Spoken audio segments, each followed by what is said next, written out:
deal with the crisis, they want to increase taxes, increase spending, and increase the debt. They want to abolish recent measures which are designed to put money into the pockets of Canadians who work so hard. Tax cuts that are beneficial for all Canadian families who have children. Tax cuts that will put back over $1,000 into the pockets of each of these families. Tax breaks that will benefit low and medium income Canadians. Mr. Speaker, the NDP wants to eliminate those measures and replace them with a new carbon tax that will affect everything. The carbon tax will increase the cost of living for all Canadians. Higher prices for everything at the grocery store, for gas, public transportation, higher cost of living, higher rental accommodations.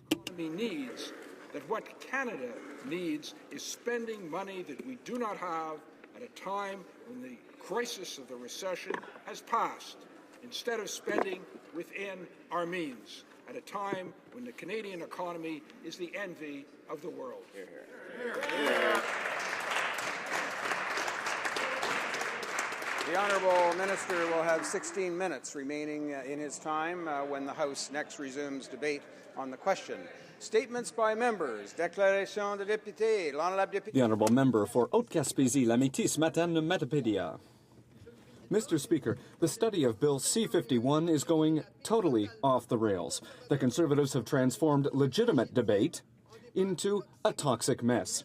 The Minister of Public Safety has stoked fear instead of acting as befits a minister.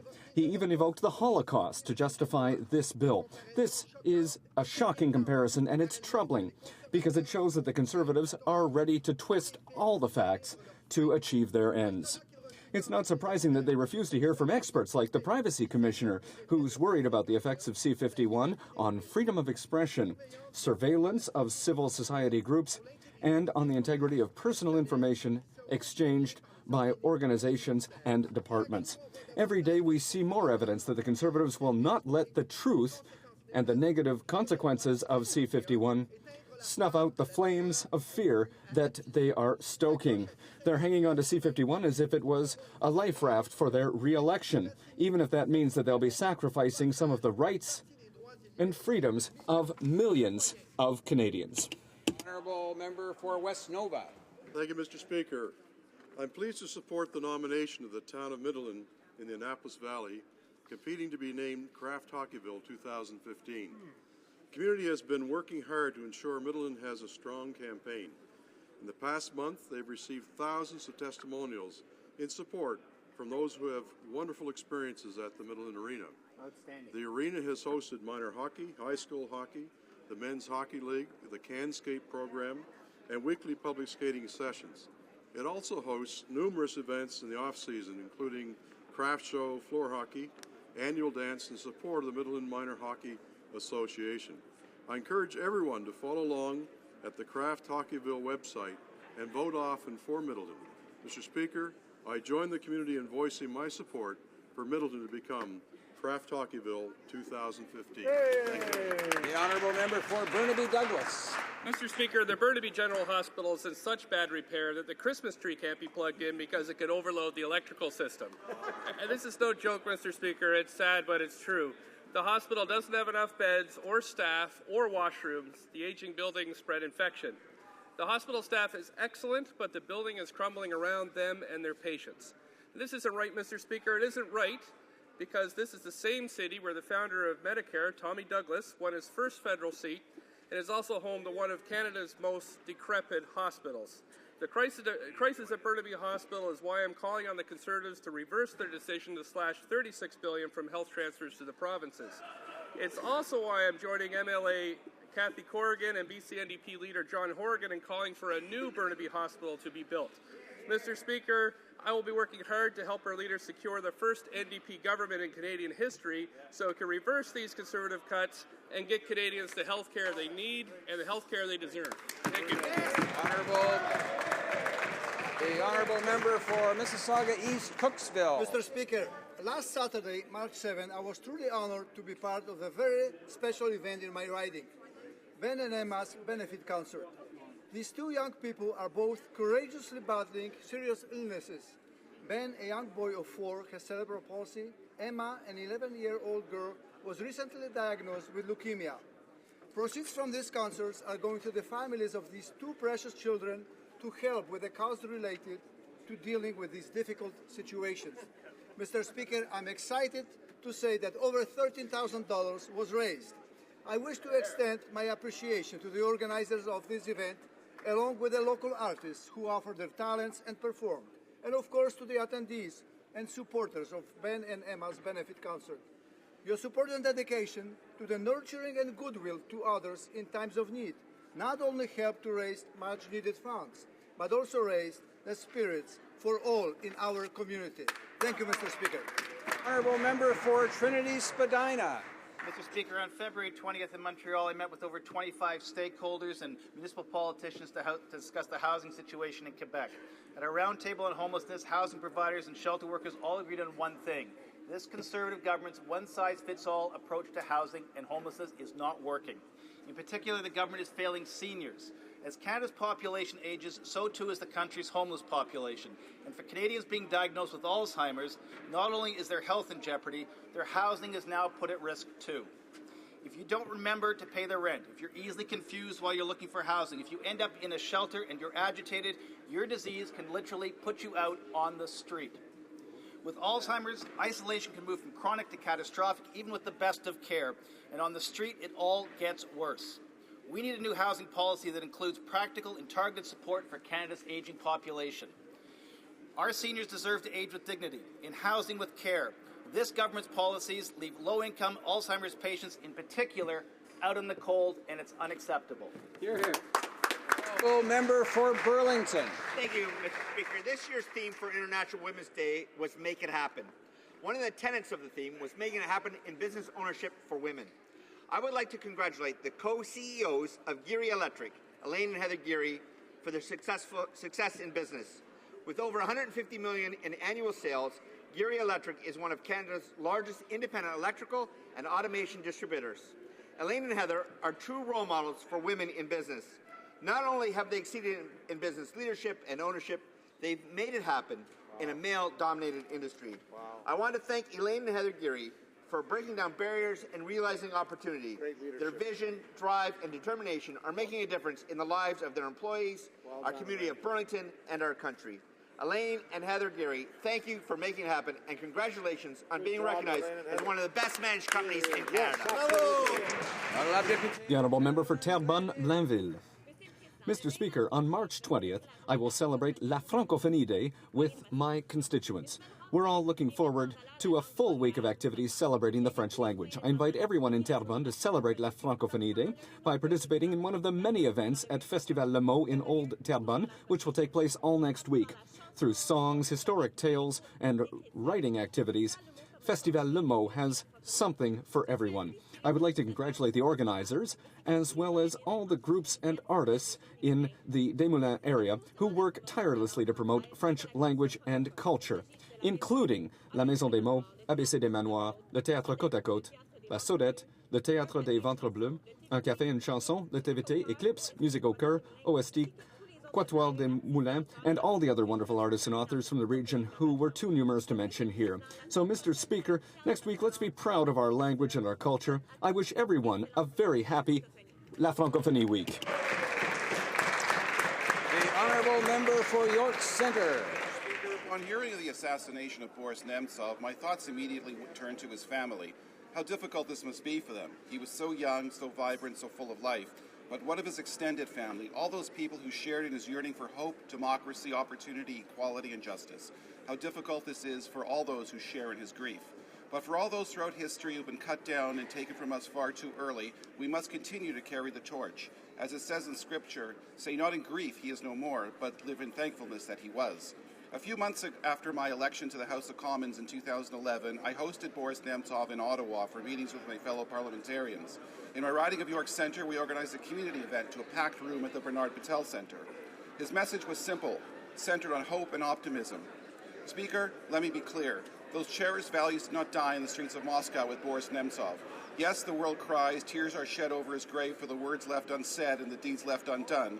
But Boris pushed the door open, and now it is up to all of us to carry his memory across the threshold. Rest in peace, my friend. The honourable member for Calgary Nose Hill. Mr. Speaker, as a member of the Committee on Public Safety and National Security, I look forward to our study of the new anti-terrorism bill. We must prevent threats to the safety of Canadians while respecting the privacy of ordinary citizens. Naturally, we will hear a range of opinions about the proper balance, but the goal is critical, to protect our country's freedoms and values. That is why the courts and the Security Intelligence Review Committee will carefully monitor the new tools under Bill C-51. We will cautiously weigh the measures needed for Canada to remain a safe country, while also ensuring that innocent citizens can go about their business without unwarranted intrusion. Canada, like other democracies, is the target of jihadi terrorists. That is why our government will continue to take prudent measures to safeguard the nation's peace and security. The honourable member for Honoré Mercier. Thank you, Mr. Speaker. I rise today to honour an exemplary woman. I will talk about a woman from my riding who has volunteered her whole life. This extraordinary, energetic woman is Juliette Collin. She was the oldest of 17 children, and she left school early to help her mother raise her brothers and sisters. Her desire to help others was born there in the family home. In 1945, she started volunteering for the Heart and Stroke Foundation. To that, she added the local Red Cross in Anjou. And she started giving her time to a woman's shelter. She was president of the Marie-Reine Association for 26 years, and until recently she was president of Bel Âge d'Anjou, a position she held for 20 years. And to stay in shape, at 85 years old, she volunteers at a bowling center. As she puts it, volunteering, it helps me be happy. She says that there's so much sadness out there that volunteering enriches my life. And giving back is the least I can do. And at 85 years, Madame Collin is still driving. Thank you, Madame Juliette Collin, for your amazing life. The honourable member for Peace River. Thank you, Mr. Speaker. Moms and dads should be able to make important decisions that affect their own children. That's why our new family tax cut and enhanced universal child care benefit will give 100% of families with kids an average of nearly $2,000 per child per year. That's nearly $12,000 over the child's first 6 years. But what do we hear from the other side of the House, Mr. Speaker? New taxes, high debt, and the removal of all of these benefits that we've brought forward for Canadian families. Canadians don't want their money funneled into bureaucratic black holes. They don't need higher taxes. They need tax relief and support, and they need to be able to use that as they see fit. And that's exactly what we're delivering, Mr. Speaker. The honourable member for Hamilton East, Stony Creek. Mr. Speaker, today outside of this place there are hundreds of Tibetans marking the occasion that on March 10th, 1959, tens of thousands of Tibetans took to the streets of Tibet's capital, rising up against China's illegal invasion and occupation of their homeland. Tibetans formed a human chain around the Potala Palace, the home of the Dalai Lama, to protect him from Chinese soldiers. Fast forward 56 years. A few days ago, March 6th to be exact, a 47-year-old woman burned herself to death in protest against Chinese policies in Tibetan areas. She becomes the 137th person, the known cases, 137 of self-immolation by Tibetans since the practice started in 2009. Mr. Speaker, Mr. Prime Minister, it is time to come for action from Canada. We must take the lead in initiating a multilateral forum on Tibet. There is a role for the Ambassador of the Office of Religious Freedoms in investigating the reasons behind the rise in self-immolations in Tibet. Canada should urge the Chinese government to allow independent monitors to assess the Tibet situation. The honourable member for Mississauga, Arundel. Mr. Speaker, people from my city of Mississauga are happy with our government's low-tax plan for Canadians and their families. We cut the GST, introduced pension income splitting, created the tax-free savings account, and implemented the family tax cut, which will provide 100% of families with children with more money to spend on their priorities. Meanwhile, Mr. Speaker, the Liberal leader will reverse our tax cuts and implement a job-killing carbon tax.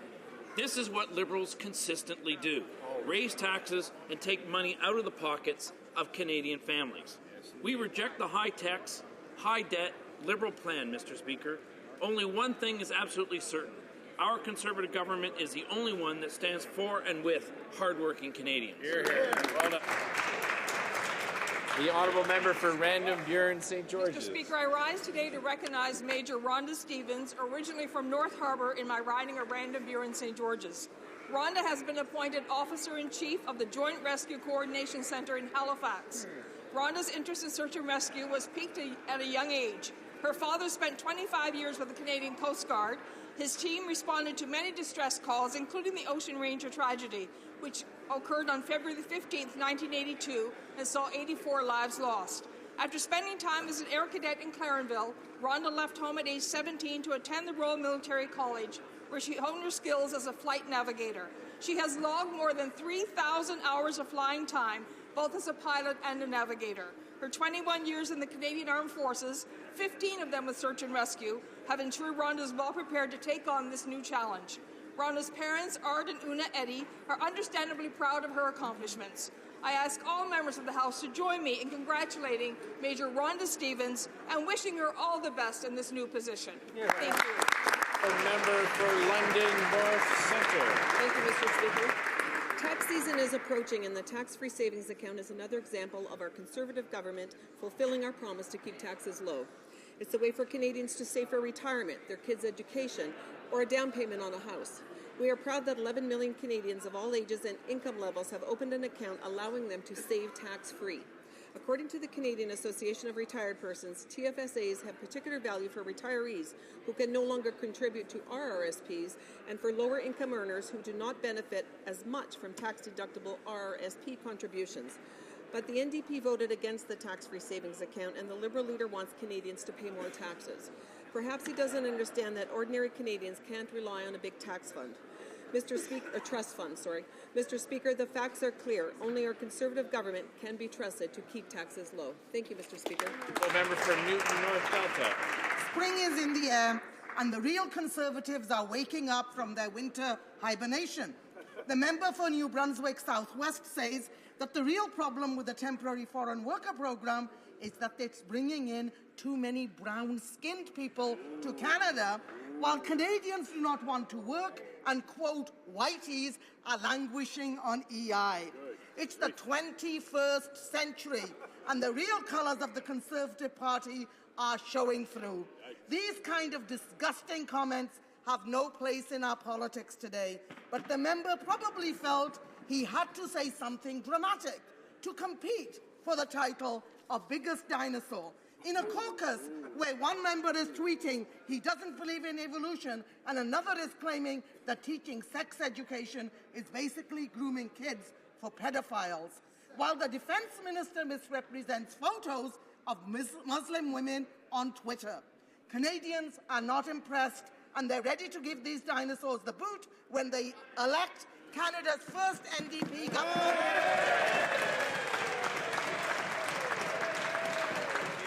The honourable member for Northumberland, Quinte West.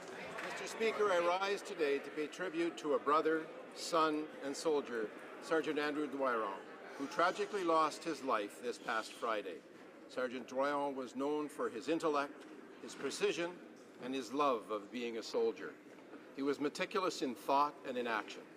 He dedicated a considerable amount of time teaching and mentoring young soldiers. And out of his passion for the Canadian Armed Forces, this is the man we remember today. We remember the soldier who completed 3 deployments in Afghanistan. We remember the brother and the son Woodord skiing, fitness training, motorcycles, and dogs. We remember you, Sergeant Andrew Dwyer, for your sacrifice you have made to Canada. And from a grateful nation, may you rest in peace and your life never be forgotten.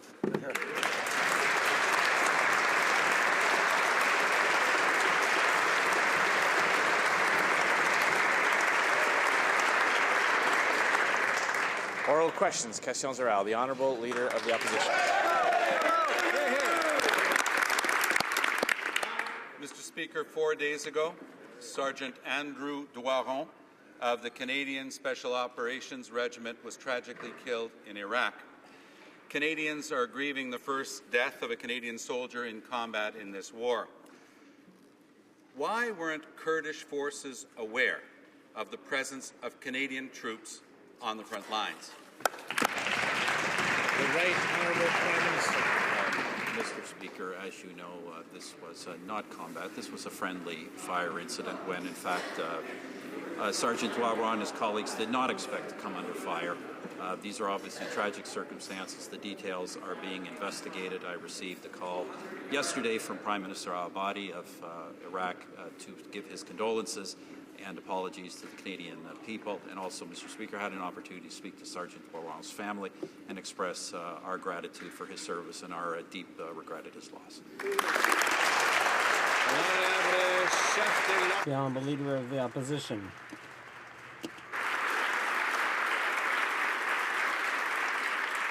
Mr. Speaker, 4 Canadian soldiers who were killed by friendly fire while training and accompanying Afghan troops in 2002 were deemed killed in combat. The Department of National Defence even states on its website that, quote, the dead soldiers were universally described as the country's first combat fatality since the Korean War. Nobody insulted them by denying that they were killed in combat. Can the Prime Minister please explain what is the difference between those deaths in Afghanistan and the death of Sergeant Dwyer?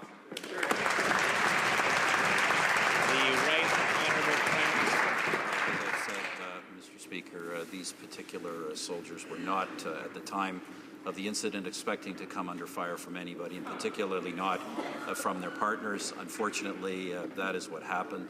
It doesn't change the fact, Mr. Speaker, that this is a dangerous mission, as we said from the outset. There are risks.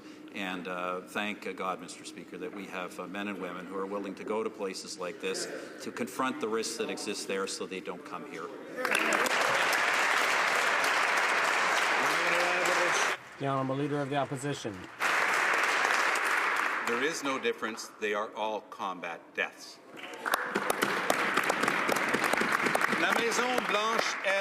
The White House was quite clear on this issue, Mr. Speaker. American soldiers working with Iraqis are not allowed to go to the front. That would be a major change of their mission, and it would require the Congress's approval. Why are our soldiers on the front lines without Parliament's approval? The Right Honourable Prime Minister. Mr. Speaker, our soldiers are working under the mandate and the mission that they are given. That is quite clear. The Honourable Leader of the Opposition. Mr. Speaker, when you're so close to the front line that you're being shot at by your allies, it's because you're being mistaken for the enemy. It's because you're on the front line. It's because you're in combat. That's the simple reality, Mr. Speaker. Why are Canadian soldiers on the front line? That's not what this Parliament voted on. Why is the Prime Minister allowing it? Mr. Speaker, the truth is, of course, the NDP voted against this military mission. The truth is, the Parliament voted for it, Mr. Speaker. The Parliament voted for it because we want to give all the help we can to the brave Kurdish people who are resisting the advance of ISIL and willing to take on the fighting themselves. We're giving them advice and assistance, Mr. Speaker. Yes, we're doing that in a robust way, but we are absolutely following what we said we would do in this Parliament, and we will continue to do so.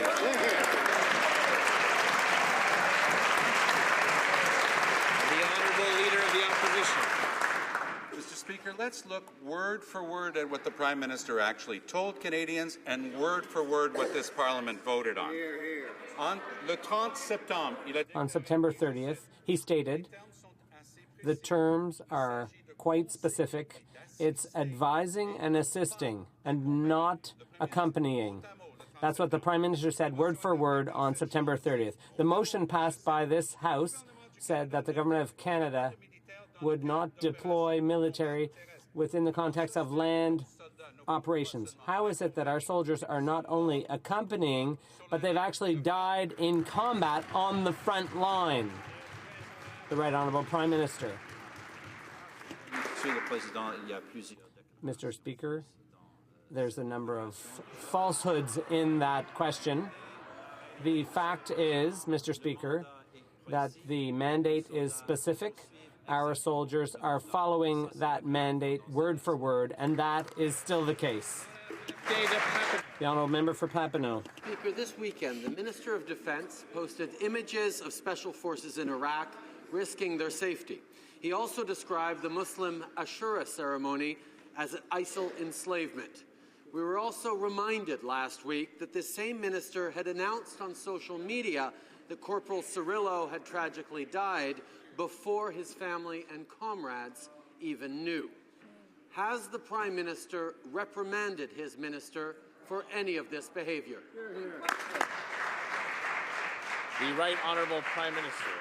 Mr. Speaker, the Minister of National Defence, of course, is new in the portfolio, is taking over one of the most important missions the government has at any time, and that is obviously the safety of our country and the execution of the brave men and women who serve that country through various missions. And, Mr. Speaker, I have full confidence in the Minister of National Defence. The Honourable Member for Papineau. The Immigration Minister, the Defence Minister, and the Member for New Brunswick Southwest have proven in word and in deed in recent days that this government is irresponsibly going after minorities. Instead of attacking and dividing, this government should put its energy into an economic plan for this country. That's the top priority. Can the government tell us when are they going to table their budget? The Right Honourable Prime Minister. Mr. Speaker, with his speech last night, it's clearly the Liberal leader who is taking an irresponsible position on minorities in Canada. But as for the economic plan, this government has a record which shows our progress. 1.2 million net new jobs since the recession. That's one of the best records in the world. Mr. Speaker, the Immigration Minister called the hijab an indefensible perversion of Canadian values. The member for New Brunswick Southwest, for his part, said some pretty reprehensible things about foreign workers. Instead of dividing Canadians, this Prime Minister should get his priorities straight and present his economic plan for Canadians to see. Once again, when will he table the budget? The Right Honourable Prime Minister.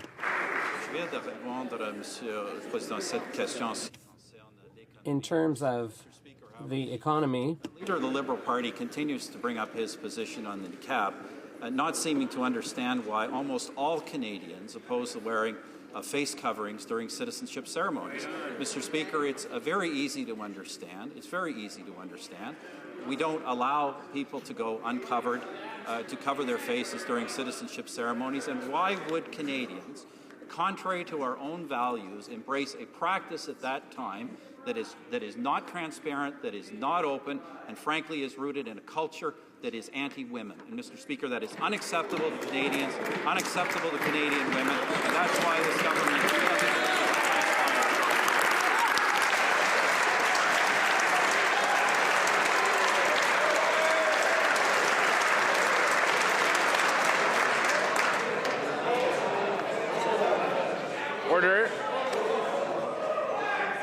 Order the Honourable Leader of the Opposition. Mr. Speaker, when we questioned the Prime Minister about Pamela Wallin 2 years ago, he denied she had used taxpayer money to attend partisan activities for Conservative Party fundraising. He said that he categorically rejected those remarks. Does the Prime Minister still claim that Pamela Wallin did not use taxpayers' money to take part in Conservative Party fundraising activities? The Right Honourable Prime Minister. All the expenses of the senator, I said they would be examined to discover the facts. That has been done, Mr. Speaker, and the senator must be held accountable for what she did. The Honourable Leader of the Opposition. Here's what the Prime Minister said, and the first person, the singular here, is himself. He personally vouched for Senator Wallin's travel claims, quote, "In terms of Senator Wallin, I have looked at the numbers." That's what he told this House. And he went on to say that according to him, everything was just fine. So, does the Prime Minister still believe that Ms. Wallin's expenses were perfectly legal and appropriate? He hired her to do the fundraising for the Conservative Party. Is that the reason why he saw no problems with it at the time? Right Honourable Prime Minister. Speaker, if one reads the record, one will see that I observed that her expenses were similar to other Western MPs. But I also said all would be examined, all the expenses would be audited to make sure whether they are correct. And upon discovering that they were not proper and correct, this party has taken the appropriate action. Ms. Wallin has not been a member of this caucus for 2 years, and she is going to face full accountability for her actions. The Honourable Leader of the Opposition. I wonder when the Conservative Party is going to make a full accounting of all the money they took thanks to Pamela Wallin.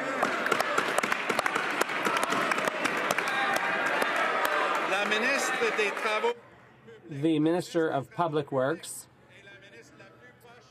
is the closest and most loyal minister to the Prime Minister. Order. The Honourable Leader of the Opposition has the floor. Mr. Speaker, the Minister of Public Works is the closest and most loyal minister to the Prime Minister. She's been found to have breached, to be in a conflict of interest over a multi-million-dollar project in a Conservative riding. When will the Prime Minister follow through on the Ethics Commissioner's report, which condemns his Minister of Public Works? The Right Honourable Prime Minister. Mr. Speaker, to clarify the other topic, there are no charges, no accusations that the Conservative Party took public money from Pamela Wallin. On the contrary, it's the NDP who stole taxpayers' money to fund their partisan activities. The public purse. Mr. Speaker, the Minister of Public Works, well, Minister of Human Resources, made a decision that was within her discretionary authority of minister. I believe she acted in good faith. She certainly had no personal interest whatsoever in the decision.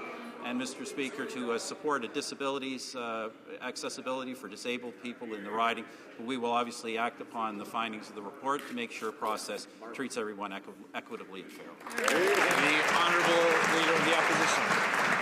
Speaker, we're willing and ready to go before a judge. Is he?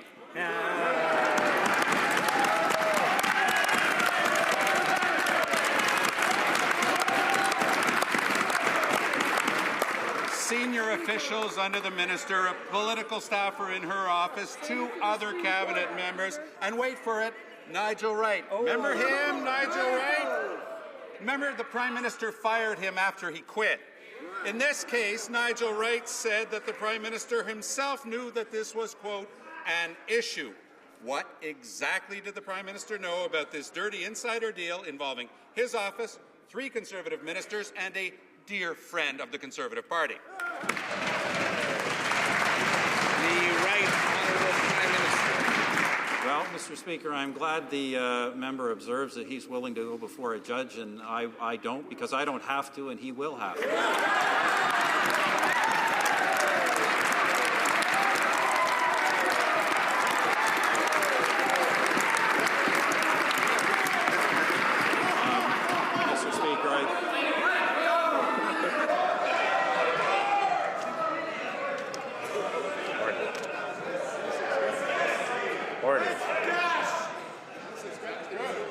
several people talking at the same time.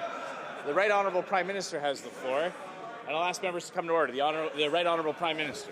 Mr. Speaker, I think as the report makes clear, I had no specific knowledge of these applications nor any preference in what got chosen. But the fact of the matter is, Mr. Speaker, that the Minister, then Minister of Human Resources, made a decision to support an accessibility for disabled people to a community centre in the Markham area. She believed that was in the public interest, and I believe she was acting in good faith. The Honourable Member for La Pointe de l'Île. The Ethics Commissioner has found that the former Human Resources Minister gave preferential treatment to the Markham Centre. Bowing to pressure from her colleagues and interventions from PMO, she breached Treasury Board guidelines, changed the rules midstream, and exercised her discretion to override her own departmental experts, all for a project that didn't even meet the criteria. How can the Prime Minister condone such rule-breaking and favoritism? The Honourable Minister of Public Works. Mr. Speaker, I always believed that this project to improve accessibility for people with disabilities in the Markham Centre was a valid project that was in the public interest. Mr. Speaker, I accept the findings of the Ethics Commissioner to ensure that this subsidy program is administered equitably, accessibly, and efficiently for everyone concerned. The Honourable Member. According to the Ethics Commissioner, the PMO was heavily involved in this affair. Senior PMO staff, including Nigel Wright and Ray Novak, were deeply involved in this file. According to Nigel Wright, orders came from on high because the Prime Minister told him to sort it out. When the Prime Minister asks his Chief of Staff to sort it out, does that necessarily involve breaking all the rules, as we've seen once again in this file? The Honourable Minister of Public Works. Mr. Speaker, I've always believed that this was a project to help people with disabilities to get access to the centre. Mr. Speaker, the Commissioner found that neither I nor anyone in my family or friends had a personal interest in this decision. Mr. Speaker, what's more, she found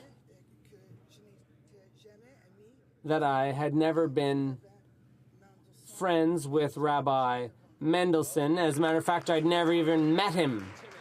Mr. Speaker, the question is about the credibility of this minister in dealing with public funds. Ethics Commissioner Mary Dawson has found that she broke the rules on the conflict of interest, and the report is disturbing because it shows how friends of the Prime Minister are able to fast-track projects that should have been rejected. This project failed because it wasn't in the public interest, and yet a number of cabinet ministers and the Prime Minister's right hand, Nigel Wright, picked up the phone and got involved. So if it was against the law for the minister to interfere with this project, was it somehow okay for the Prime Minister's office to interfere? Who gave the directions? Why were they not following the rules? Very good. The Honourable Minister of Public Works. Mr. Speaker, this was a project to improve accessibility for people with disabilities in the Markham area. I've always believed that it was a valid project in the best interests of everyone. Member for Timmins, James Bay. Mr. Speaker, all manner of hard-working community groups apply for projects, and they succeed or fail based on their merits. That's how the system's supposed to work. Ordinary Canadians play by the rules because they don't have the speed dial into the Prime Minister's office. And yet in this case, we saw the interference by a number of ministers, and we see the Prime Minister's personal Chief of Staff, the infamous Nigel Wright. So will the Prime Minister tell us, was Nigel Wright, once again, was he somehow going rogue, or was he acting on the direct instructions of the Prime Minister? What do they mean by sorted out? Why was the Prime Minister getting his fingers into this file? The Honourable Minister of Public Works. Mr. Speaker, the Commissioner was very clear that there was no involvement by the Prime Minister in the selection of this project. Mr. Speaker, I always believe that this was a worthwhile project to help improve accessibility for people at the Markham Centre.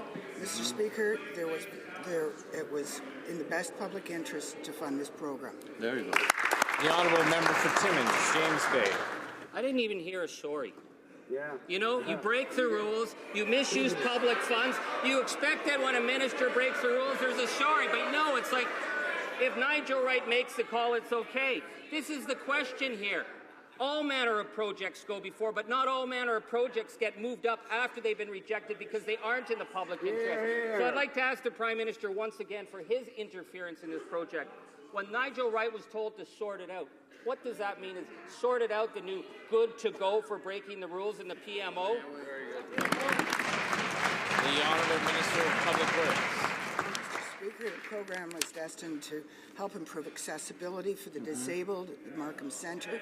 It was evaluated and the basis of it did provide value for money and was in the public interest. Mr. Speaker, it was clearly found that neither I nor any of my relatives or my family had any personal interest in this matter. And Mr. Speaker, the Commissioner further found that I was not friends with Rabbi Mendelsohn. In fact, she acknowledged that we had never even met. Oh my. The honourable member for Bourassa. Mr. Speaker, the IMF says the Canadian housing market is over-evaluated by 20%. In Montreal, average owners would lose $70,000 from the price of their houses. The Conservatives inflated the housing bubble with their 40-year mortgages, and then they scrapped the census. Now the experts lack the data to assess and adjust the housing market. Why are the Conservatives jeopardizing the biggest investment made by middle-class families who are now deeper in debt than ever before? The Honourable Minister of Finance. Mr. Speaker, over the recent years, the government has taken steps to stabilize the housing market over the long term and reduce the liability of taxpayers. They have made changes to provide for to make the market more stable for those with a house worth under $1 million, and they have made mortgage financing more accessible. The honourable member for Toronto Centre. Mr. Speaker, the IMF has issued a warning about the inflated Canadian housing market, cautioning that home prices have jumped more than 60% over the past 15 years. Canadian families with a personal debt burden, the IMF warns, is among the highest in the OECD, are at risk of $100,000 losses they can ill afford. The IMF says Canada needs better data, something this government is bizarrely opposed to, and more coordinated financial oversight. When will this government quit electioneering and fear-mongering and table a budget that addresses Canada's cooling economy and overheated housing market? The Honourable Minister of Finance. Mr. Speaker, I think it's worthwhile to quote the IMF directly. It said, in the aftermath of the 2008 financial crisis, Canada's financial system held up remarkably well, making it the envy of the G7 peers. The relative resilience was particularly impressive considering its most important trading and financial partner, the United States, was the epicenter of the crisis. And it further said that over the past several years, Canada has taken numerous steps to reduce the economy's vulnerability through policies designed to keep financial institutions and the financial system a whole lot safer, including housing. The honourable member for Trinity Spadina. Numerous steps and none of them are working. Mr. Speaker, nowhere in the country is the Canadian dream of owning a home more at risk than the Prime Minister's home of Calgary. Calgary is predicted to be the epicenter of a housing collapse if this government doesn't start dealing with housing issues now. The IMF report is crystal clear. Regulation is fractured, more oversight of the market is needed, and it's needed now. Instead, this government attacks CMHC, they cut staff, they cut research, and they all do this to fund tax cuts for well-housed Canadians. It's not right. Why won't the Prime Minister protect his constituents in Calgary Southwest? The The Honourable Minister of Finance. Mr. Speaker, as I've said many times, there is no housing bubble. The CMHC agrees, the Bank of Canada agrees, the OECD agrees. We have taken a number of measures, which I just discussed, and we continue to monitor the market very closely. The Honourable Member for St. John's East. Mr. Speaker, the report of the Military Police Complaints Commission into the death of Corporal Stuart Langridge is scathing. It found incompetence and negligence on the part of military police. This government has consistently failed to right the wrongs in its handlings of the Langridge case. The Department of National Defence has rejected most of the recommendations and had even tried to hide their rejection. Does the Minister agree with his department, or will he move to reverse this position and implement the recommendations of the Commission released today? Hear. The Honourable Parliamentary Secretary to the Minister of Defence. Mr. Speaker, we thank the Military Police Complaints Commission for their work and for this report, and we agree with them that what happened to Corporal Langridge is completely unacceptable.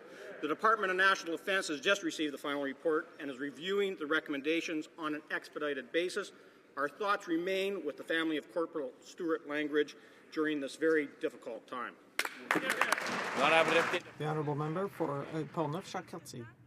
Mr. Speaker, for over 6 years, the Fines family has been waiting to find out the truth about the circumstances surrounding the suicide of Corporal Langridge. Today, a report of the Board of Inquiry highlights unacceptable errors made by the military police. The board considers that the government demonstrated incompetence and negligence with regard to the grieving family. So why is the government refusing to implement these recommendations? Honourable Parliamentary Secretary. Speaker, I just want to remind that member that we just received the final report only an hour ago.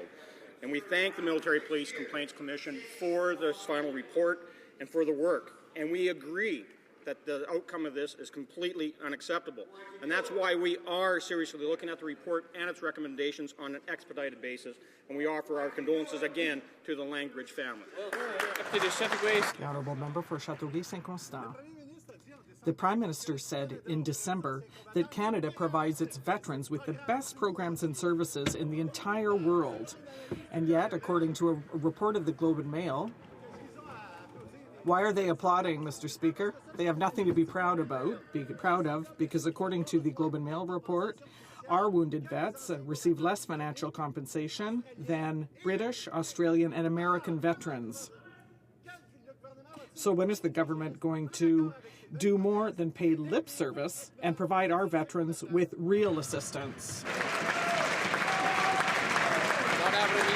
The Honourable Minister of Veterans Affairs. Looking at the total impact of programming at Veterans Affairs and benefits directly to veterans and their families, Canadian veterans have among the best comprehensive suite of veterans benefits and programs in the world, Mr. Speaker. And I'd like to remind this member, we added to that yesterday with the new proposed retirement income security benefit to address a gap that existed at 65 that the Ombudsman has asked for, that this House has asked for. I hope he can put politics aside and put that to a vote in this House shortly, Mr. Speaker. The Honourable Member for Sackville Eastern Shore. First of all, I want to thank the government for actually moving the other day on one of our recommendations of our report. But the committee had asked that all recommendations be implemented immediately, not just one or two at a time. But the fact is, Mr. Speaker, many veterans are questioning out there the age 65 limitation. Will they still be losing money under the system when they turn 65? According to their own chart yesterday, Mr. Speaker, when a veteran who is disabled turns 65, even under this new system, there's a possibility that that person would end up losing money when they turn 65. Can the minister guarantee that no disabled veteran when they turn 65 will lose any income whatsoever? The Honourable Minister of Veterans Affairs. Mr. Speaker, if a moderately or seriously injured veteran is receiving financial benefits at 64, they're eligible for the retirement income security benefit at 65, Mr. Speaker, until the end of their life. I'd also like to add to the member that they will get permanent impairment allowance supplement, and what I want to see is us streamline all of these benefits together into one pension for our most seriously injured members, Mr. Speaker. The honourable member for Desnepe, Mississippi, Churchill River. Thank you, Mr. Speaker. I was pleased yesterday to vote in favor of C2, the Respect for Communities Act. This will give law enforcement, municipal leaders, and local residents a voice when injection sites want to open in their communities. And yet, the Liberal leader could not resist furthering his ideological agenda for more injection sites to be built across Canada by voting against communities having their voices heard. Can the Minister of Health please update the House the latest developments regarding this legislation? The Honourable Minister of Health. Well, Mr. Speaker, as a former RCMP officer, the member knows very well that dangerous and addictive drugs tear families apart and they destroy lives. Our government and as Health Minister, we will continue to support treatment and recovery programs that get addicts off drugs and help them recover drug-free lives. The Liberal leader's recent comments in support of opening heroin injection sites across Canada are shameful. We strongly disagree with his blind support for opening more heroin injection sites without public consultation. As Health Minister, I'll follow the Supreme Court ruling and make sure that communities have a voice. The honourable member for Churchill. Mr. Speaker, the UN Committee on the Elimination of Discrimination Against Women took the unusual step of launching an inquiry into missing and murdered Indigenous women in Canada. They found that Canada has committed a grave violation of the rights of Indigenous women, and they recommended a national inquiry and a national action plan. And yet, the government, the Conservative government, have rejected both. Why do the Conservatives continue to reject a national inquiry and a national action plan that would help end the violence that Indigenous women face in our country? Thank you, Mr. Speaker. Our government has already taken significant action in this area. It is important to remember that many of these recommendations are outside federal jurisdiction. But, Mr. Speaker, since coming to office, we've passed more than 30 criminal justice and public safety initiatives, including tougher sentences for murder, sexual assault, kidnapping, and mandatory prison sentences for the most heinous crimes. The opposition voted against these bills.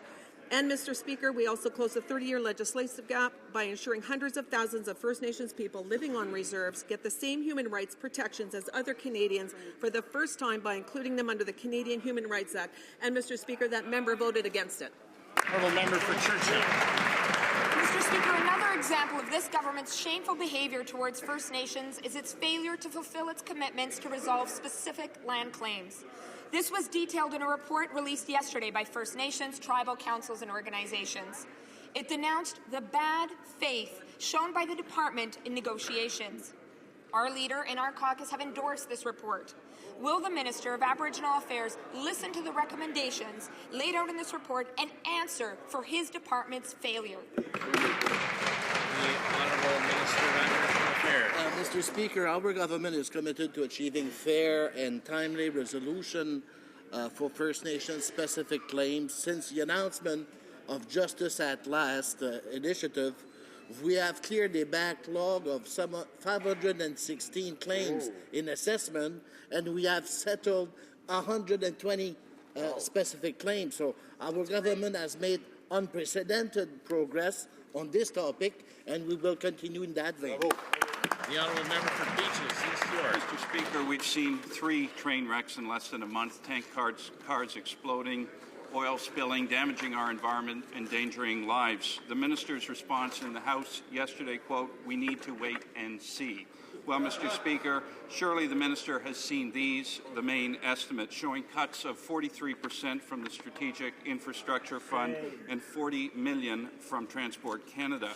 Is this what the minister calls working diligently to protect the safety of Canadians, slashing funds from transportation infrastructure? The Honourable Minister of Transport. Mr. Speaker, of course, we are very grateful that there were no injuries with respect to this latest derailment as well. I'd like to take the opportunity to thank the first responders in the community working so well with CN and making sure that they were able to put the fire out, which they were able to do this morning.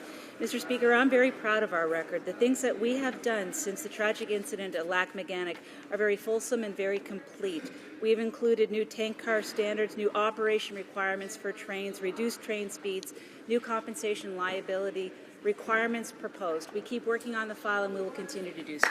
The Honourable Member for Brossard-la-Prairie. Mr. Speaker, there have been 3 derailments in Northern Ontario in less than 1 month. Tank cars in flames and oil spills that have polluted both water and air, thus threatening the safety of Canadians. Despite the tragedy of Lac-Mégantic and the Transportation Safety Board's calls for safer cars, the Conservatives continue to drag their feet. The minister has found a new excuse not to act immediately. She says she's waiting for the Americans.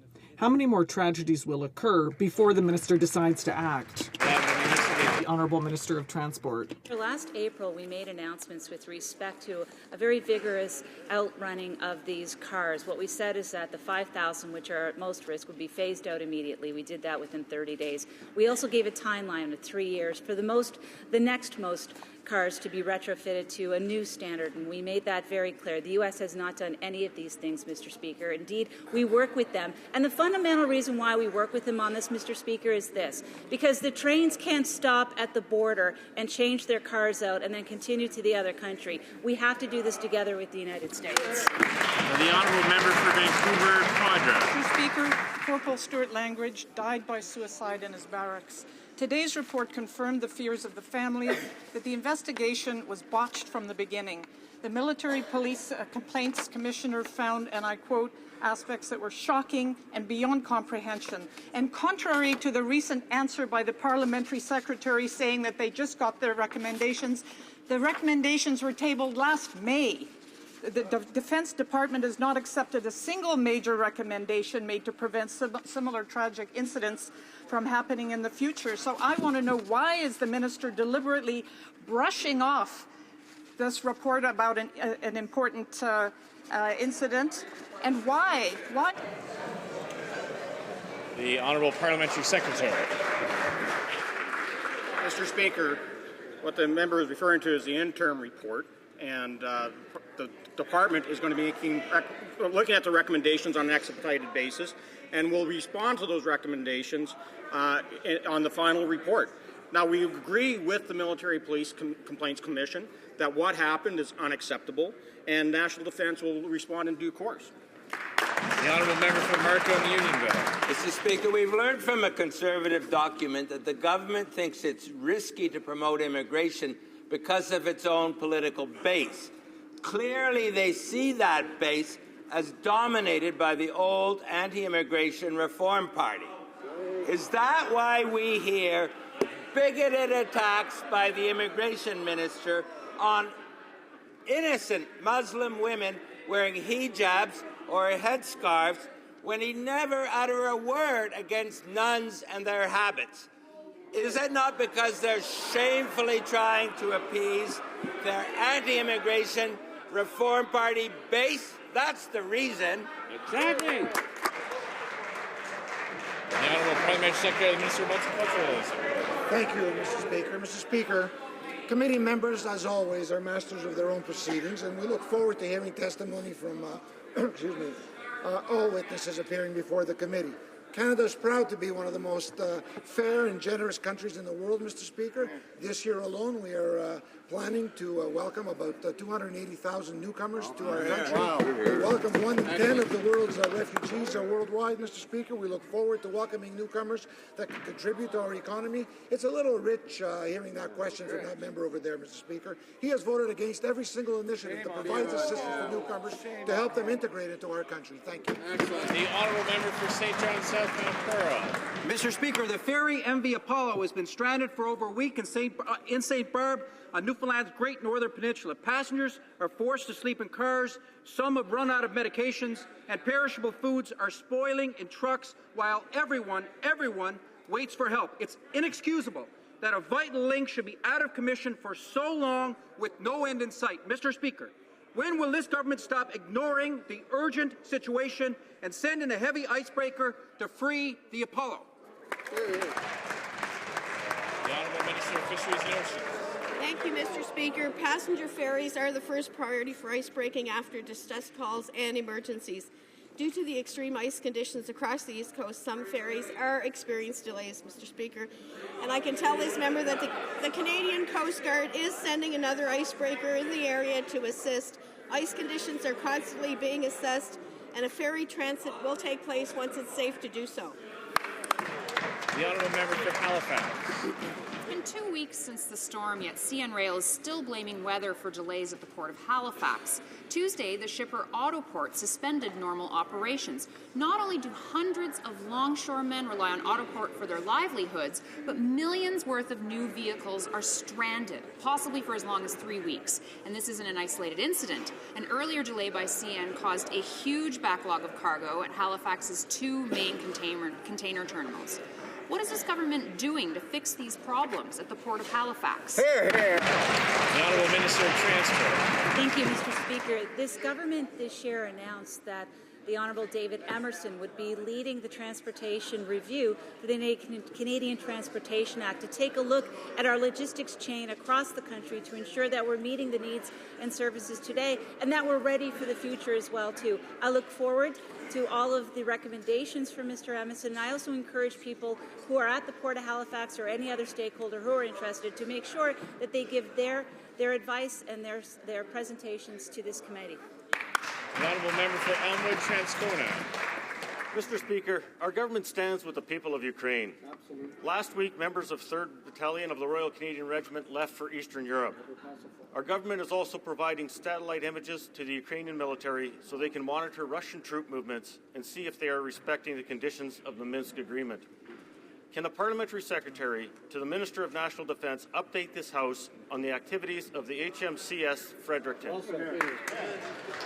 The Honourable Parliamentary Secretary. Mr. Speaker, I thank the honourable member for Elmwood Transcona for his strong support for Ukraine. The HMCS Fredericton is participating in joint NATO training exercises with warships from several allied and partner nations in the Black Sea. This strengthens not only our operational readiness, but also our ability to work with NATO allies and security partners in the region. Since arriving in the Black Sea, Royal Canadian Navy sailors have been confronted by Russian warships and buzzed by Russian fighter jets. Indeed, the HMCS Toronto entered the Black Sea last September to be circled by Russian military aircraft as well.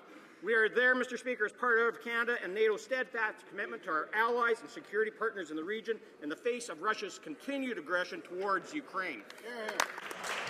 The honourable member for Bonavista, Gander, Grand Falls, Windsor. Mr. Speaker, my question is for the Minister of Public Works. And earlier in this question period, she said there's some degree of innocence that was given to her by the report. But I'd like to quote from the report from Mary Dawson. She refers to the Prime Minister's guideline, Accountable Government, a guide for ministers and ministers of state. And she says, referring to the minister, it appears that some of these guiding principles were, quote, not top of mind in the handling of the Markham proposal. She also says, I therefore conclude that the minister contravenes subsection 6.1 of the Act. She finally says, the funding decision may have been influenced by political considerations, but the reasons why this proposal was given preferential treatment remain unclear. Why is Mary Dawson so wrong?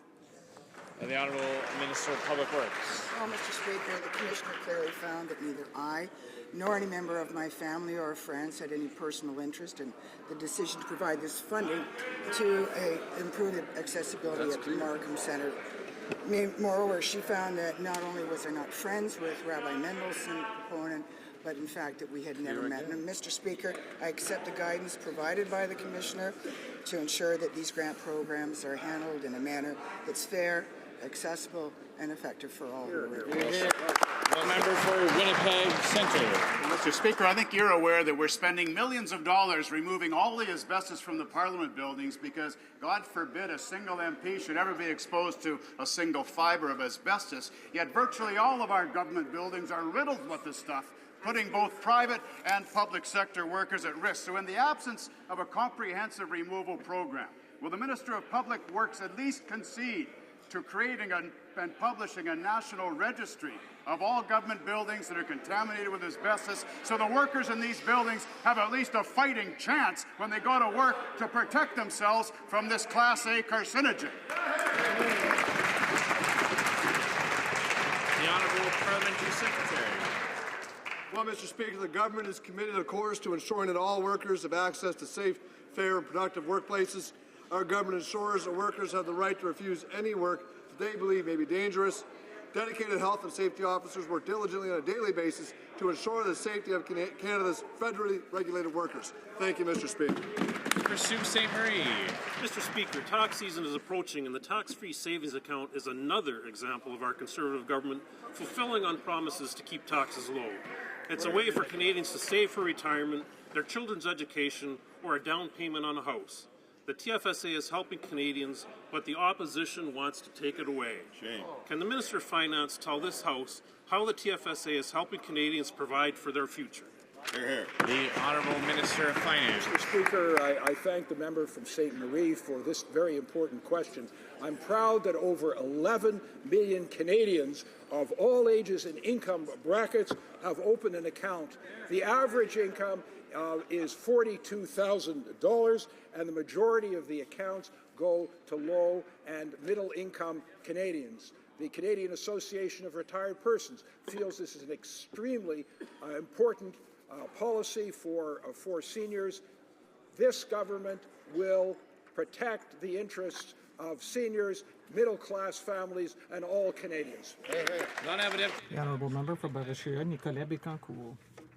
Mr. Speaker, instead of rewarding consumers who make an effort to reduce GHG emissions, Ottawa preferred to help out the auto industry, even though it has delayed the marketing of energy-efficient vehicles.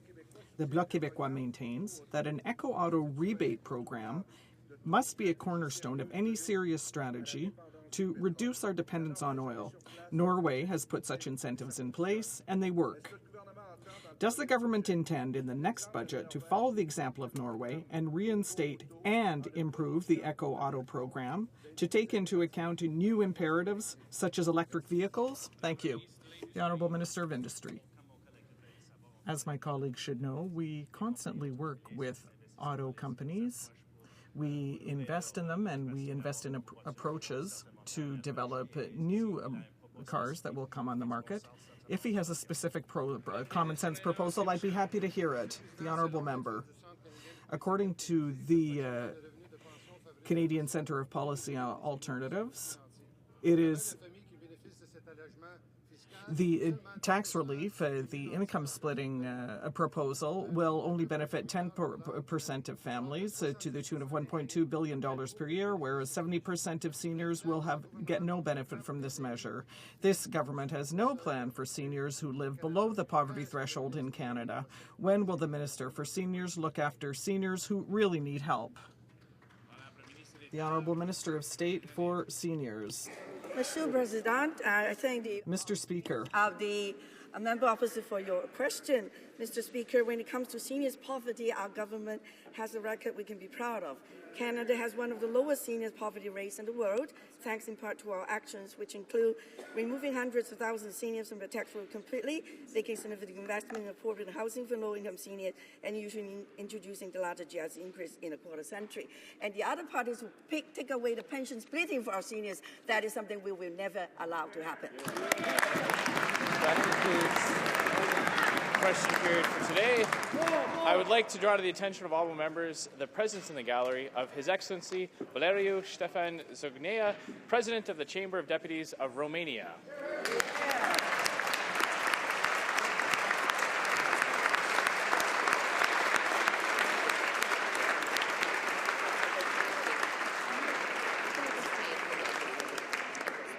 Orders of the day, ordre du jour. Government orders, business of supply, resuming debate on the opposition motion standing in the name of Mr. Cullen regarding government investments.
We're going to move on with resuming debate. The Honourable Minister of Finance has 16 minutes left in his time. Thank you, Mr. Speaker. I was talking about the fact that the Canadian economy is the envy of the world. However, the NDP wants to sing us back into red ink so it can waste money on its pet projects while taxing away our prosperity. Mr. Speaker, that makes no sense, particularly when the Fraser Institute released a report on the state of the Canadian economy just this morning, a report which stated that adult unemployment rate is at the historic low level, and that, quote, we have seen a marked increase in high-wage factory jobs in Canada in recent years, and that there are few reasons to think that the recent crisis has damaged the key ingredients propelling long-term growth in most of the world, and that more policy stimulus is not needed in North America at this time. Even worse, the member opposite wants to pull all of this wasteful new spending on to put it all on Canada's credit card, raising our debt, forcing our children and grandchildren to pony up for the bill of his party's big spending dreams.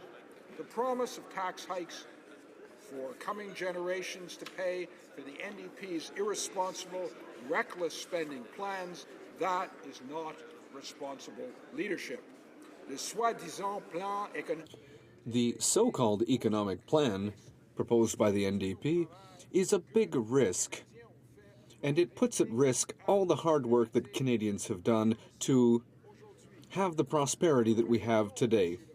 We reject, Mr. Speaker, that plan, as do all Canadians. Canada, a conservative way, a low-tax, balanced budget plan for jobs and growth that is working. It is the plan our Conservative government is following, and it is a plan that works. I would now like to remind this House about the key planks at the cornerstone of that plan. First, the solid fundamentals that come with fiscal responsibility. Second, keeping taxes low for families and job-creating businesses. And third, expanding opportunity by cutting red tape and opening new markets. Let me begin with fiscal responsibility. Solid fiscal fundamentals start with the principle that we have a responsibility to spend within our means. Families have to do that every day, and as a government, we must also respect that tried and true principle. In 2006, when our government came to power, the world was very different. Markets were on the rise, and economic growth was strong. We reduced the federal debt, we reduced taxes for Canadians and for job-creating businesses, and we undertook to put in place an ambitious plan to renew Canada's infrastructure. And then the storm hit from outside of our country. Of Lehman Brothers in 2008. The subsequent financial crash erased $10 trillion in global market value, destroying family savings around the world. And that was how the Great Recession began, the worst economic downturn since the Great Depression, a downturn that cost 62 million jobs globally. It did not start in Canada, but it hit us nonetheless. Mr. Speaker, historic action was required, so we took historic action. Our Economic Action Plan made unprecedented investments in thousands of infrastructure projects. Investments in roads and bridges, in knowledge infrastructure like research labs, university, colleges, broadband internet access for rural Canadians. These investments created the jobs we needed right when we needed them most. They created jobs at a time when jobs were being destroyed everywhere. Fast forward to today, and the evidence is clear. Our plan worked. We've accomplished so much as Canadians together. We've created over 1.2 million net new jobs since the depths of the recession. The overwhelming majority of those jobs are full-time in the private sector and high-wage industries. According to the International Labour Organization's Global Wage Report, Canada has the second best pay gains in the G20. The Centre for American Progress states that Canada has experienced continuing middle-class growth, while for many countries it has halted. A recent New York Times analysis found that after-tax middle-class incomes in Canada now appear to be higher than in the United States. In fact, the Canadian middle class is among the richest in the developed world. Indeed, Mr. Speaker, the very CIBC report that the NDP cite in this motion pointed out that for the past year, the number of full-time jobs in Canada rose twice as fast as part-time jobs. This is the reality, Mr. Speaker, and a reality supported by objective evidence and real facts. But this reality did not prevent the NDP from voting against all of the job-creating measures taken by this government, including the freeze in EI premiums, the cutting of red tape in the manufacturing sector, and investments of $70 billion in infrastructure, investments that create stable, long-term jobs. Time for stimulus was over. We did the responsible thing. We set out on a course to balance budgets. This took hard work and a plan. Canadians know that budgets do not balance themselves, though I hear having a trust fund is a big help. But for those of us without that advantage, we have to plan ahead. So we made a plan. Then we followed our plan, and it worked. We will balance the budget this year, just as we promised Canadians we would, and we will not fall into the tax and spend ways of our Liberal and NDP opponents. Which brings me to the low-tax part of our low-tax plan. We know that the Liberals and NDP are contemptuous of low taxes, Mr. Speaker. To them, a dollar back in the pockets of families is a wasted dollar. It is a dollar lost for their big government pet projects. It was the Liberal finance critic who said that Liberals believe Canadians will not be bothered by being taxed more and more. It was the NDP author of this motion, Mr. Speaker, who called our Conservative government's universal universal childcare benefit a slap in the face. The real slap in the face is every vote the Liberals and NDP cast against more money for mums and dads. We've all heard about the inevitability of death and taxes. Mr. Speaker, Will Rogers once joked that the only difference between death and taxes is that death doesn't get worse every time Congress meets. It's the kind of parliament a Liberal or NDP government would deliver. But that is not the Conservative way, Mr. Speaker. We trust parents to raise their kids better than any social engineer. We trust Canadians with their hard-earned money more than the NDP or Liberals ever could. The Prime Minister has the best tax record of any Prime Minister in decades. Under his leadership, we've provided tax relief over 180 times since taking office. We brought the GST down to 5%. We created the popular tax-free savings accounts. We cut corporate taxes and small business taxes. We made Canada the first tariff-free zone for manufacturers in the G20, and last year we cut taxes for every family with children. Today, the overall tax burden is at its lowest level in over half a century. Not since John Diefenbaker was Prime Minister have Canadians paid so little tax to Ottawa. And Canada's economic competitiveness has hugely improved, creating new jobs for Canadians from coast to coast to coast.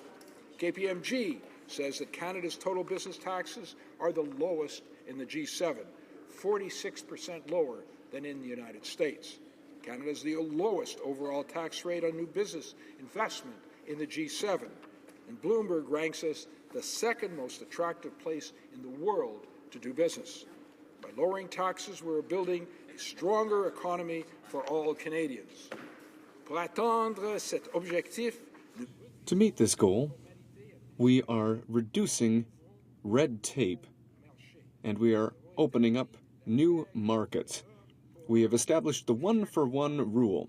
Every time that the government creates a new regulation, it has to eliminate a regulation. Businesses are now spending many, many thousands of hours less every year on red tape. By reducing red tape, our government is helping businesses save $75 million a year, and it's helping more than 5,000 small businesses. We know that our approach is working. In a study undertaken by Public Works every year, we have determined that businesses today in Canada are spending 25% less time filling out their tax forms every year than American companies. Conservatives know, Mr. Speaker, that for Canada to create good-paying jobs, we need job creators spending their time growing their businesses, not choking on red tape and high taxes. But we also know that we have an obligation to open new markets to those job creators. We need to expand their opportunities so they can reach their full potential. Under Conservative leadership, Canada's free trade network now touches every corner of the globe. I cannot overstate the importance of this to the Canadian economy. When our government took office in 2006, Canada had free trade agreements with 5 countries. And that was not good enough for a country where 60% of GDP and 1 in 5 jobs are tied to trade. We now have free trade deals with 43 countries.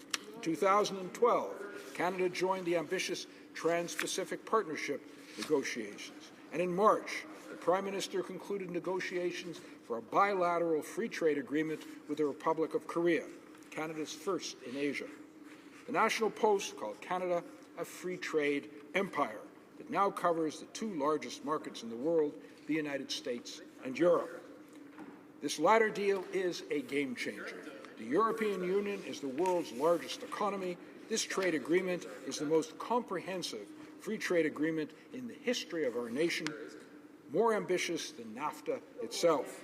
The EU agreement will provide more open access to 28 countries, a market of 500 million people, annual economic activity of $17 trillion. Monsieur le Président, Mr. Speaker, let me conclude today by reminding Canadians of what's at issue, at risk in the next election. The policies that I've mentioned today are working.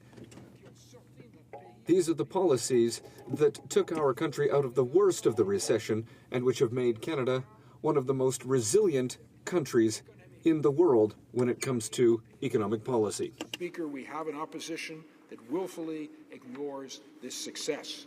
Our jobs would be at risk, our economy would be at risk, our pocketbooks would be at risk.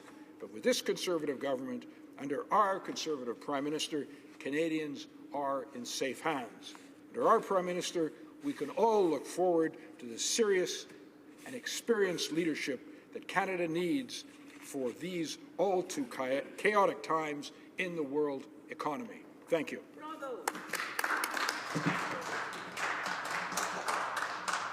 Questions and comments? The member for Skeena-Bulkley Valley. Thank you, Mr. Speaker, and it's looking good in your role there. It's been a speaker's coup while we weren't looking. I'm not sure. Thanks for the finance minister's comments. It's nice to see him back. We haven't seen him talk about the economy in this House for almost 6 weeks now. Now, I'm not sure that he actually read the same report that we did, because I'll quote from the report to help him out here. The number of low-paying full-time jobs has risen faster than the number of mid-paying jobs, which in turn has risen faster than the number of high-paying jobs. And to further quote, the damage caused to full-time employment during each recession was in many ways permanent. We've seen a 0.7 job growth rate in Canada during 2014, which is supposed to be a good year. We've seen youth unemployment at twice the national average and 200,000 more Canadians out of work than before the recession. And all Conservatives want to do is pull a muscle, patting themselves on the back for a job well done. What we know is that the Canadian economy needs some help. This government's answer to falling oil prices was to delay the budget by a few months, just hoping things got better. There is no plan B coming from the government other than more tax breaks for the wealthiest Canadians. So my simple question is this. The CIBC report shows that job quality in Canada is at its lowest level in a generation. Let me repeat that. The quality of jobs in Canada at its lowest level in a generation. Does that not preoccupy him at all? The fact that we are moving from full-time, good-paying jobs to more precarious part-time work in this country, as was evidenced in the last month's report by his own department. Is he not at all concerned with that? And would he just get on with the work of presenting a budget that will actually meet the needs of the Canadian economy? Thank you. Minister of Finance, please. Well, I'm pleased that the member opposite would like me to get on with the work of developing a budget, which is why I haven't been able to attend the House as often as I had before. But there is, Mr. Speaker, a different view about the CIBC report. So let me quote Philip Cross, who's a former chief economic analyst at Statistics Canada. It's a little harsh, but let's get it in the record. The number one issue facing this country is not income inequality, as CIBC claims, but the proliferation of pseudo-knowledge and sham data, nonsense free-floating in a public discourse, but treated seriously by both mainstream and fringe media and commentators. It is the most important issue because it has ramifications for all the issues society faces and what needs to be done about it. The point being, Mr. Speaker, there are different views on these statistics. But what is clear is that our government is focused on what matters most, jobs and economic growth. And the fact is that almost 1.2 million net new jobs have, in fact, been created since the recession. And both the IMF and the OECD forecast that Canada will have one of the strongest growth records among the G7 in the years ahead. According to the International Labour Organization, something which might resonate with my NDP colleagues, according to their global wage report, Canada has the second best pay gains in the G20. With a fragile global economy, we must stay the course with our low-tax plan for jobs and growth. Our economy grew at an annualized rate of 2.8% in the third quarter of 2014, and it was higher than market expectations. It's rich for the NDP to be criticizing our record on job creation. They voted against every job creation measure our government has put forward. Moving on, questions and comments. The member for Kings Hants. The Minister of Finance just referred to the report of CIBC Economics as sham statistics.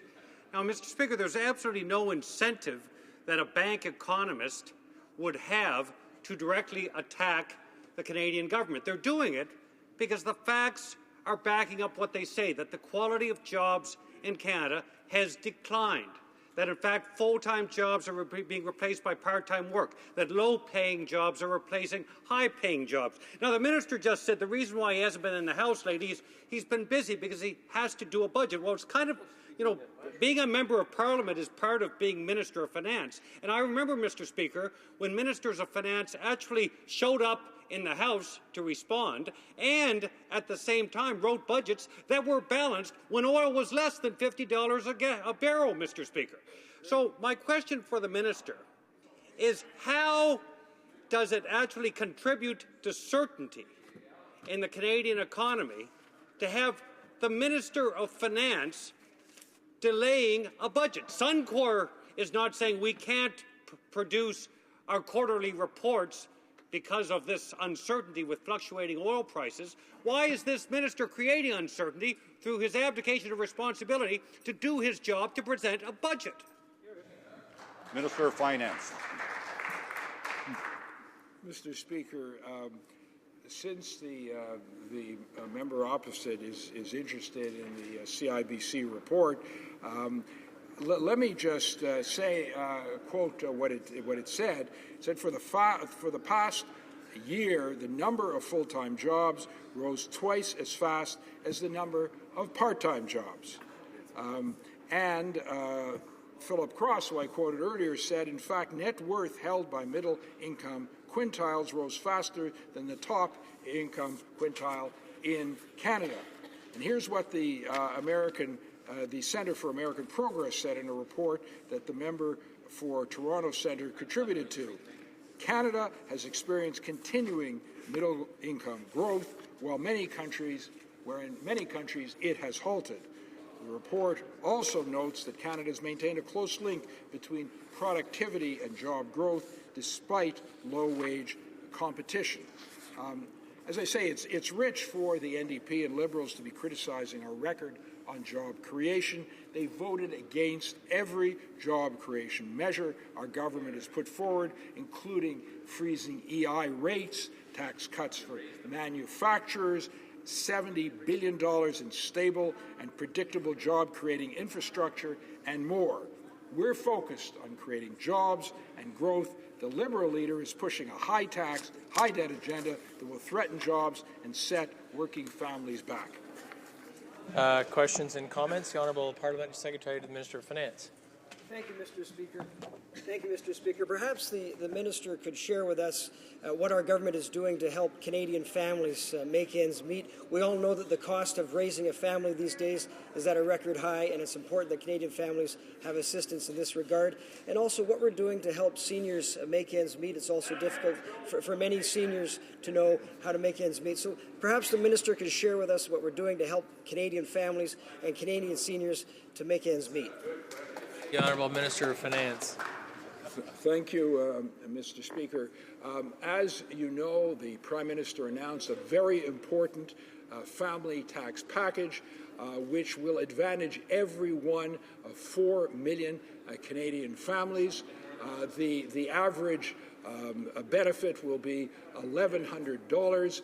The majority of the benefits will go to low and middle income families. 25% will go to families earning less than $30,000 a year. There are also, of course, this follows an income splitting for seniors. This includes the universal child care benefit, which will increase the benefit from $100 to $160 for families with children under 6, and $60, a new $60 a month for every family with children between 6 and 17. All 4 million families will benefit, and we're very proud of this progressive measure. Questions and comments? The Honourable Member for La Salle-Mar. Thank you very much, Mr. Speaker.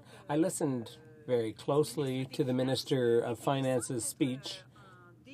He appears to be denying repeated reports that show that the economic situation in Canada is worsening, including when it comes to jobs. A recent report by the OECD noted the accelerating gap between rich and poor in Canada, and concerns were raised by the OECD. Also, recently, on this International Day of Women that just passed, the gap between men and women is also growing when it comes to wages, the gender wage gap. So I'd like to ask the Minister to, first of all, acknowledge that the Conservatives' measures are aggravating the gaps between rich and poor and men and women. Minister of Finance, a short answer, please. Thank you, Mr. Speaker. Our government, our Conservative government, has provided unprecedented support for low-income Canadians. We have taken over 2 million people off the above the poverty line and raised the personal exemptions so that they don't have to pay income tax. We've increased the guaranteed income supplement for the benefit of seniors who are the most vulnerable among us. But the Liberals and the Liberals and the NDP have voted against us each and every time these measures have been put to a vote. So they have voted against support for low-income Canadians. The percentage of Canadians living below the poverty line has never been as low in 30 years. Low-income families have seen their real incomes after tax increase by 14% since 2006, and by 40%. 40% of them pay no net tax, and their taxes are the lowest they've been in 50 years. Resuming debate, the honourable member for Jean Lebert. Thank you, Mr. Speaker. Thank you, and I'm pleased to stand and speak to this issue. Mr. Speaker, the formulating of a budget is a matter of choice. We make choices. We choose to invest in certain areas, and we choose to divest in other areas. And, Mr. Speaker, I would also like to just take a moment to just to say that I'll be splitting my time with the member from Parkdale High Park. As I said, the formulating of a budget is a matter of choices, making choices. We choose to invest, we choose to divest in certain areas. And these choices need to be based on what communities need, what will serve our communities. This is why it is imperative that when formulating the budget in 2015, we choose with the aim of creating and developing sustainable and full-time jobs. Now, one of the most important areas is to support small businesses, Mr. Speaker, small and medium-sized businesses, to support entrepreneurship. It's to enable these entrepreneurs to become well-paying, long-term employers. Now, I would like to underline, or take the moment to underline, Mr. Speaker, that small and medium-sized businesses, they are responsible for as much as 80% of the employment in the private sector. And this is numbers taken between 2002 and 2012, Mr. Speaker. As well, Mr. Speaker, small and medium-sized businesses are largely responsible for local employment in their communities. Generally, when Jane and Jack look for a job in their communities, they go knocking on the doors of the small businesses, the mom-and-pop stores and restaurants in their communities looking for work. And they're the ones that hire those individuals. Small businesses employ nearly 8 million Canadians, Mr. Speaker. 98% of all businesses in Canada are small businesses. And they are, small businesses are those people who employ less than 100 employees. So this is an area in the economy which needs to be supported, needs to be strengthened. And this is an area which the NDP and the policies that we are advocating and that we are setting forth and that our leader very strongly supports, that will help turn the economy around in this country and see the economy working for Canadians. Mr. Speaker, there are currently 1.3 million unemployed Canadians. And this is something which we need to recognize. We hear people on the other side talking about net new jobs and the fact that they feel, or their numbers are put in such a way that these jobs that they have filled are full-time jobs. Well, we all know that more than 80% of these jobs are part-time jobs and short-term jobs, Mr. Speaker. What we're looking for is long-term employment, permanent employment, and full-time employment.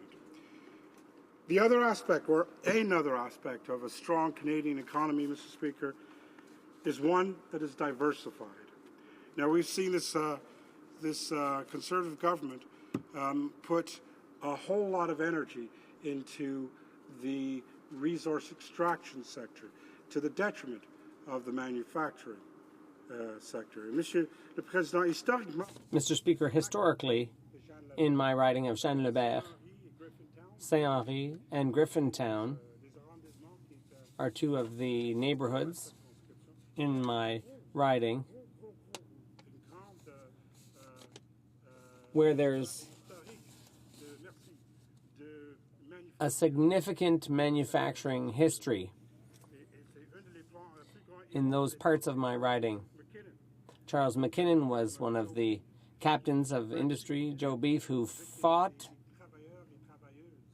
alongside with workers in the southwest part of the riding. He fought for wage equality and for the rights of female workers. Again, we need to address in the 2015 budget, which is income inequality.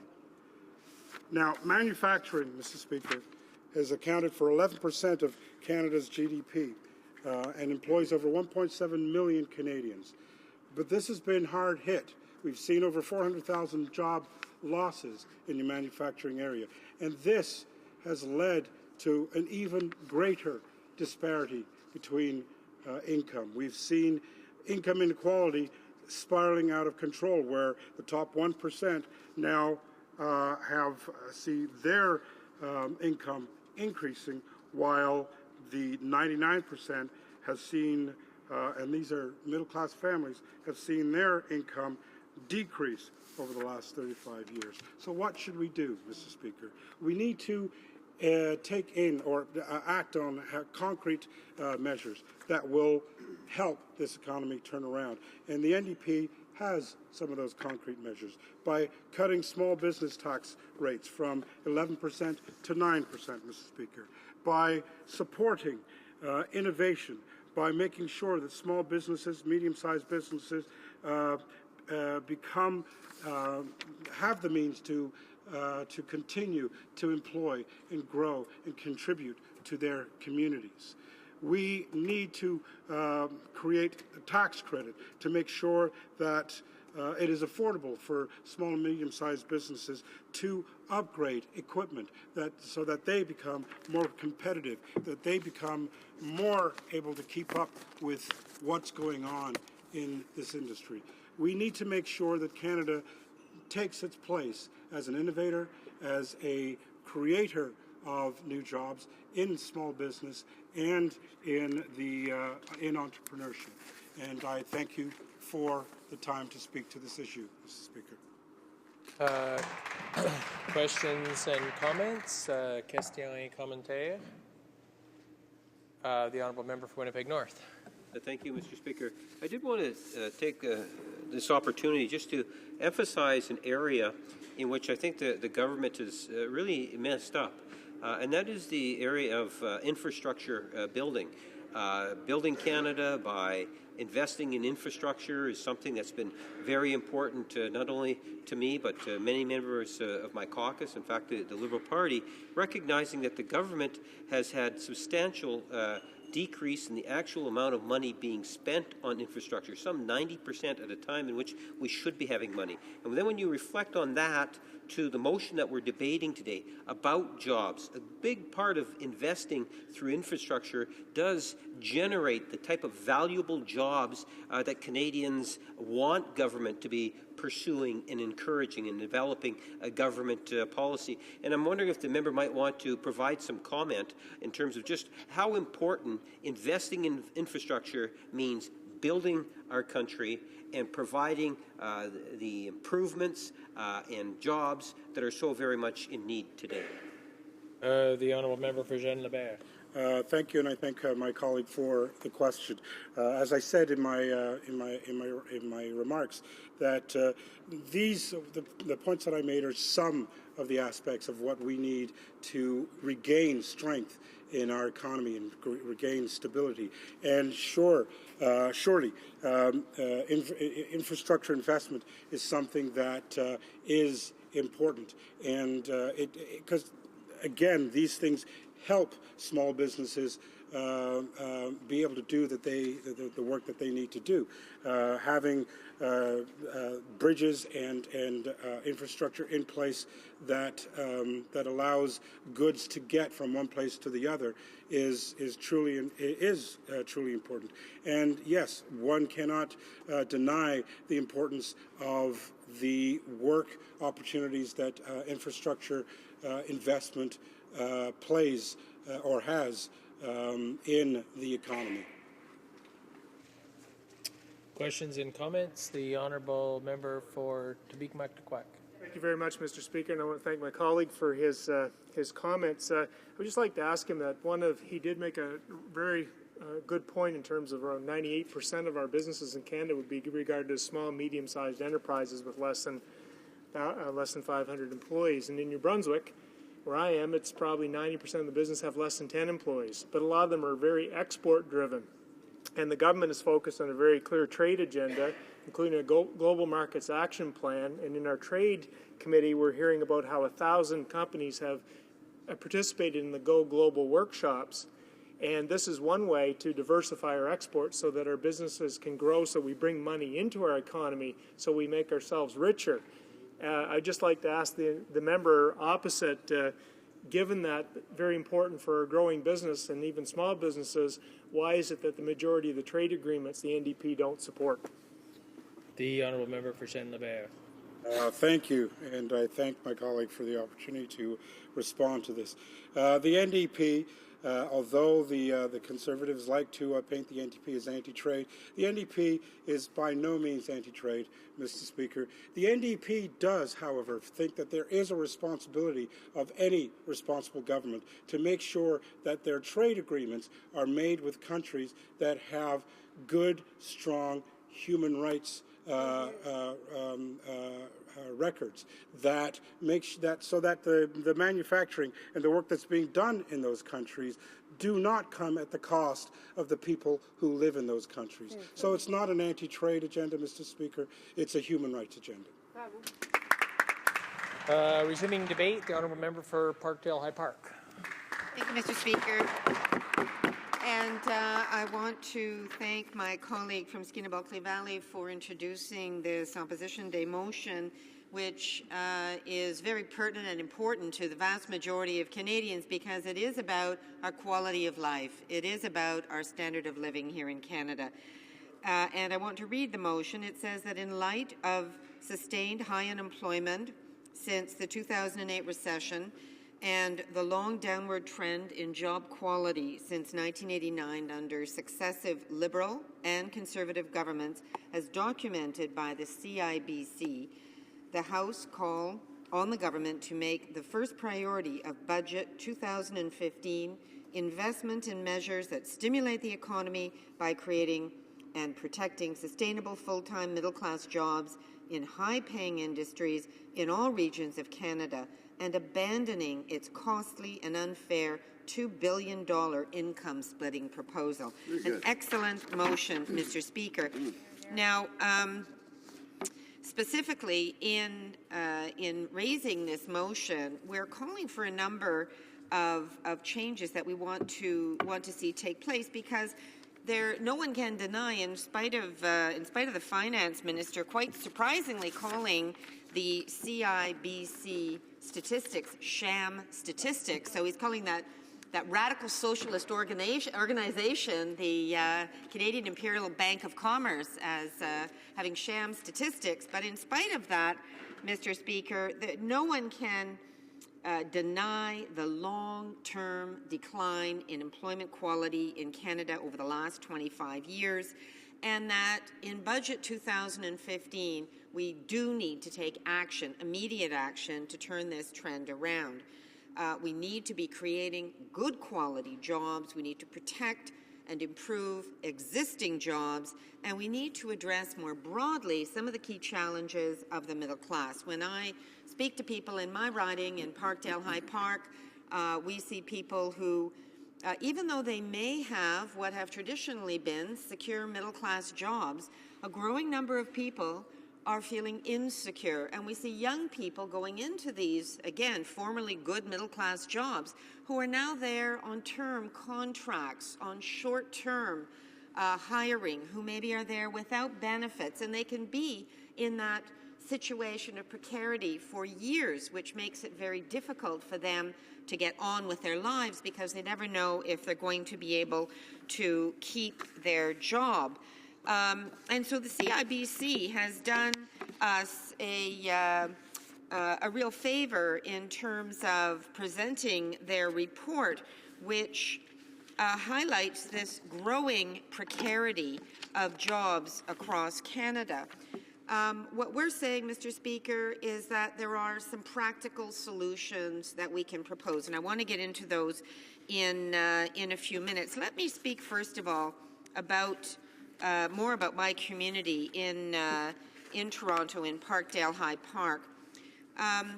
Toronto is now the inequality capital of Canada. We see greater and faster growing inequality in our city than anywhere else in the country.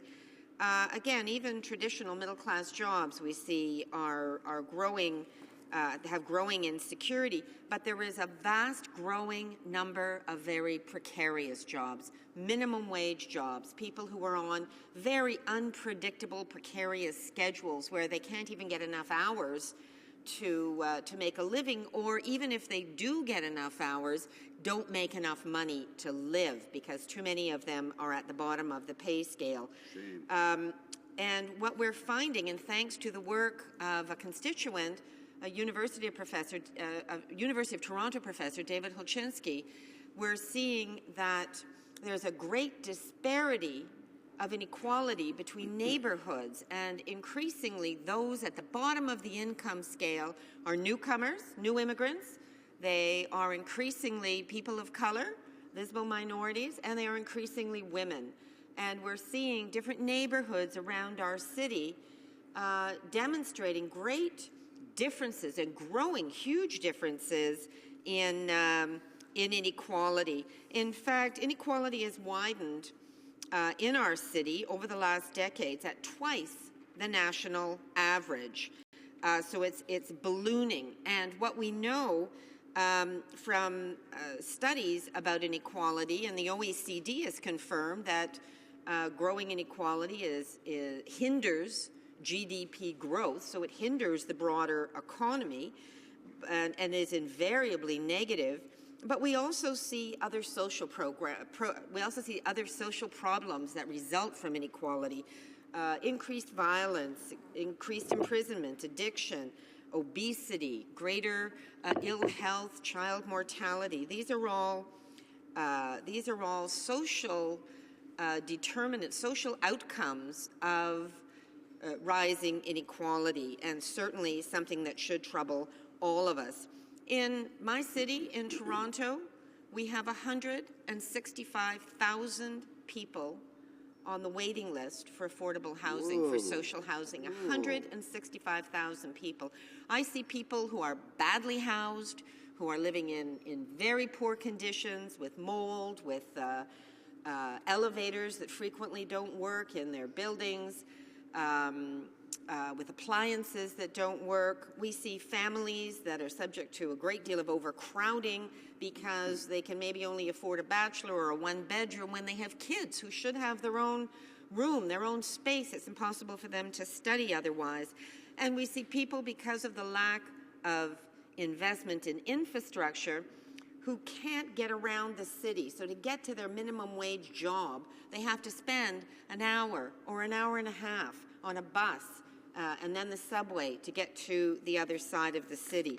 So we're seeing a growing stress on people at the growing bottom of the economic scale, and we're seeing greater stress on those even in the middle, and the all-time high personal debt that Canadians are experiencing means, Mr. Speaker, that people are taking on more and more personal debt. They're swimming faster, they're running faster just to stay in the very same place. They're taking on more debt just to maintain their current standard of living. And I want to thank the CIBC for their study in employment quality, which is entitled Employment Quality Trending Down. And in spite of the finance minister shockingly calling this based on shoddy statistics, I would argue that the bank has no vested interest in embarrassing this government, but in fact is doing the country a favor, is helping us by pointing out this very dangerous and destructive trend. And the bank's report is very clear. Our measure of employment quality is now at a record low. Wow. Employment quality is at a record low. That's a pretty shocking statement. And it says the trend is clear. Since the 1980s, the number of part-time jobs has risen much faster than the number of full-time jobs. The damage caused to full-time employment during each recession was in many ways permanent, and full-time job creation was unable to accelerate fast enough during the recovery to recover the lost ground.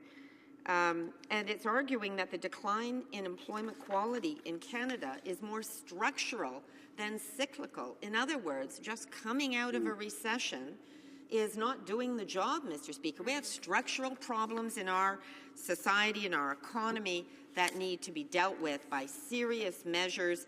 What we've seen over 2014 is a 0.7% increase in employment, essentially stagnant. So here's some of the things we should be doing, Mr. Speaker. Rather than giving the wealthiest 15% a tax cut with their income splitting proposal, kind of leave it to beaver mentality where the good little lady will stay home, what we should be doing, Mr. Speaker, is creating jobs, helping families, helping young people, investing in a national child care program. What we should be doing immediately is raising the minimum wage. Let's give Canadians a raise, help them pay their bills. New Democrats want to see a $15 minimum wage. We should be investing in infrastructure, Mr. Speaker, building good quality housing. And let's help small businesses who are big job creators. Let's help them invest in innovation and hiring. And let's extend the accelerated capital cost allowance so businesses can create good middle-class jobs, investing in new technology. We know what works, Mr. Speaker. We have a plan for reviving the economy. Why don't the Conservatives get on board, accept our ideas, include them in Budget 2015, and then we can get the job done for all Canadians. Thank you. Questions and comments? Question et commentaire. The honourable member for Winnipeg North. Yes, Mr. Speaker, I'm going to, again, focus my attention more so on the government's inability to present the budget in a timely fashion. As the Minister of Finance, there's a very confusing message that he is sending out to Canadians from coast to coast to coast when the government in itself cannot present a federal budget in a timely fashion. Many, including myself, would argue that that does more to add insecurities in the Canadian economy than anything else, which could ultimately work to the detriment of potential job creations or building more confidence within our small business community, which I must say is the backbone of our job creation, not only for today but into the future. And that it is highly irresponsible for the Minister of Finance not to be presenting that federal budget in a timely fashion. And I'm wondering if the member might want to pick up on the importance, and she makes reference to it in the resolution that we're debating today, the importance of the federal government presenting that national budget. The honourable member for Parkdale High Park. Oh, well, I thank my colleague from Winnipeg for the question. And business doesn't like insecurity. If a company is going to make an investment, they want to be able to see out, at least into the near term, whether that investment is going to be able to drive growth and earn them profit. And what we're seeing with Canadian businesses is they're sitting on hundreds of billions of dollars that could be invested if the government showed leadership and created greater stability. But they're not investing. They're not investing because of insecurity. When the finance minister does not bring forward a budget does not lay out for Canadians how he sees the next year rolling out. He does not outline his priorities and explain to Canadians how he's going to steer the economy for the good of all Canadians, then it makes it much more difficult for businesses to make their investments. What this government should be doing is making investments in things like transit, in good child care, helping workers do better, and then we'll see more private sector investment. That would be good for the economy. Questions and comments? The Honourable Member for Chicoutimi-Le-Fion. Thank you, Mr. Speaker. I'd like to thank my New Democrat colleague for her excellent speech. In her speech, she mentioned the fact that Canadians are not getting salary increases because they are stagnating in many regions. I would like to ask her particularly what she thinks of the situation of people who work for minimum wage. They work hard to raise their families, but unfortunately, they are still below the poverty line. Doesn't she think that the federal government should set an example by instating a federal minimum wage of $15 an hour in jobs under federal jurisdiction? Je remercie mon collègue.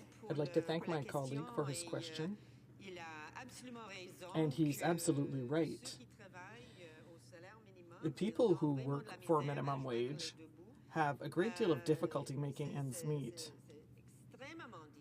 It is extremely difficult, especially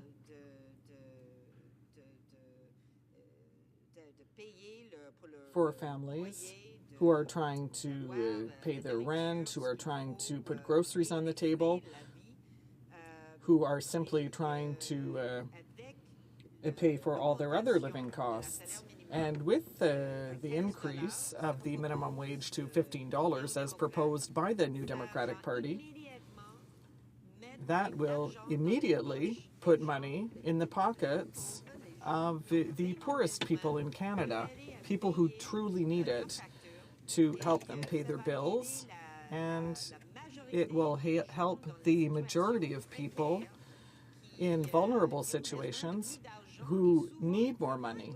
And often they work for large companies, they work for McDonald's, they work for Walmart, but they only receive minimum wage, and that is really not enough to make a decent living here in Canada.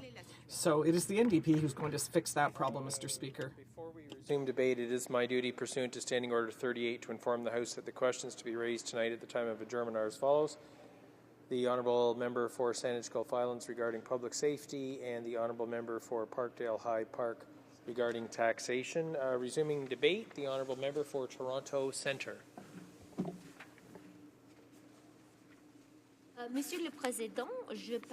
Mr. Speaker, I'd like to say that I will be sharing my time with the member for York West. I would like to thank you for giving me the opportunity to join this important debate. Over the last 30 years, Canada's economy has more than doubled. However, the average income of households has only gone up by 15%.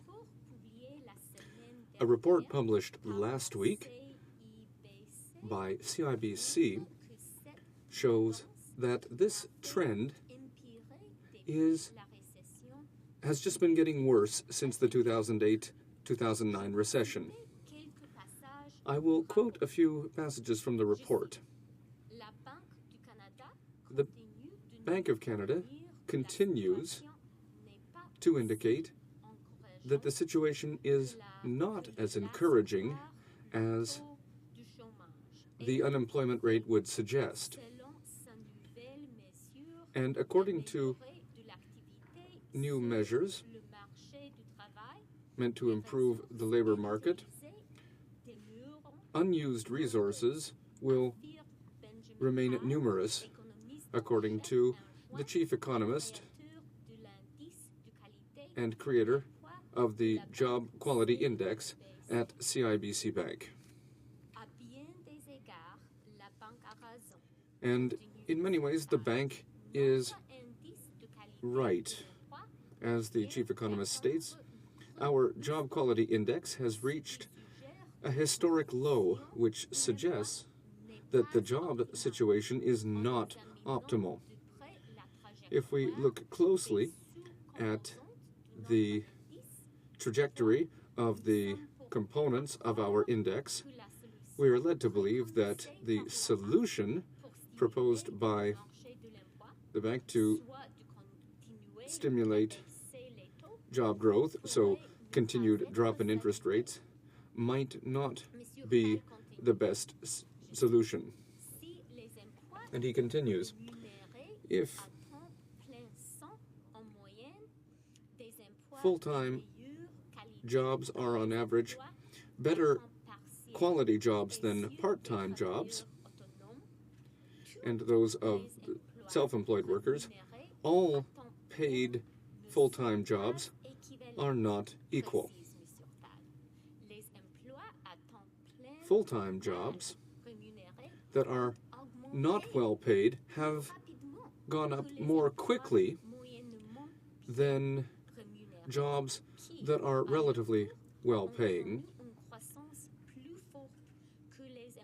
These jobs have gone up more quickly than well-paying jobs. So in terms of job creation, the gap is getting wider between jobs that are not well-paying and jobs that are very well-paying. And that's a study ending in January 2015. The number of jobs that are not well-paying has gone up twice as quickly as the number of very well-paying jobs. These trajectories are largely responsible for the drop in our job quality index over the last 2 decades. And that's the end of the quote from the CIBC report. Middle-class Canadian families whose income are stagnating and who are faced with increasing costs of living and increasing levels of debt are having a hard time making ends meet. Today, there are 159,000 jobs for young people than before the recession. The government's action plan, the Conservative action plan, would put in place income splitting. That's a $2 billion tax cut that will largely benefit only the richest Canadians. And 85% of Canadian households will not get 1 penny from income splitting. The Liberal Party would invest that money in sectors that would truly benefit the middle class, including in community infrastructure, education, post-secondary education, and jobs training, as well as in research and innovation. The Liberals believe that this country needs a new economic plan. And every day that goes by shows that just a little bit more clearly. The United States, our main financial partner, is doing very well right now, but Canadian exports to the United States have dropped considerably. The Prime Minister wants to talk about everything but the economy. His priority is to give a tax cut of $2 billion to the richest members of Canadian society. And he's more interested in stoking fears than in proposing economic solutions. How much time I have left? 3 minutes. Thank you very much, Mr. Speaker. So, Mr. Speaker, as we've heard from the CIBC, from a recent study by York University, from the IMF, whose concerns about the overheated Canadian housing market we cited earlier today in question period, there are some deep structural problems in the Canadian economy right now, particularly when it comes to the hollowing out of the middle class. We are becoming, Mr. Speaker, a low-wage, part-time economy for more and more Canadians. The York University study that I just mentioned, Mr. Speaker, has found that over the past 10 years, there has been a 50% increase in the percentage of jobs in Ontario which are part of this low-wage, part-time economy, from 22% to 33% of jobs. According to the OECD, in that organization of the world's leading economies, Canada has the third highest percentage of low-paying jobs as part of the composition of our employment. The Bank of Canada is worried. In the Monetary Policy Report for January, the bank said, and I quote, "The proportion of involuntary part-time workers continues to be elevated." As the CIBC has said, we are becoming a nation of part-timers. Mr. Speaker, as the Liberal Party has been arguing, what we need is an economic plan for the middle class to shore up Canada's hollowed-out middle class. Are you getting up, Mr. Speaker, or just so excited by what I'm saying? We need a plan. A lot of what's going on is because of some of the new forces at work in the 21st century. A lot of what's happening is because of globalization, is because of technological change, is because of the rise of the sharing economy, or what some people are calling the Uberization of jobs, the task-rabbitization of jobs. But the government can do something about it. The government is obligated to do something about that, to adjust, to adapt our social and political institutions so that the Canadian middle class, rather than being the victim of globalization and the technology revolution, can actually thrive in these circumstances.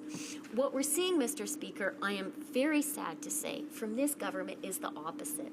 We are seeing that rather than trying to soften these forces, the government is leaning into them, particularly with its income splitting policy. Instead, what we would like to see from this government is an economic plan for growth, particularly growth of middle-class jobs. Infrastructure is a big part of the solution. Those infrastructure jobs can't be Uberized, they can't be exported outside the country, and infrastructure investment has another great advantage, Mr. Speaker.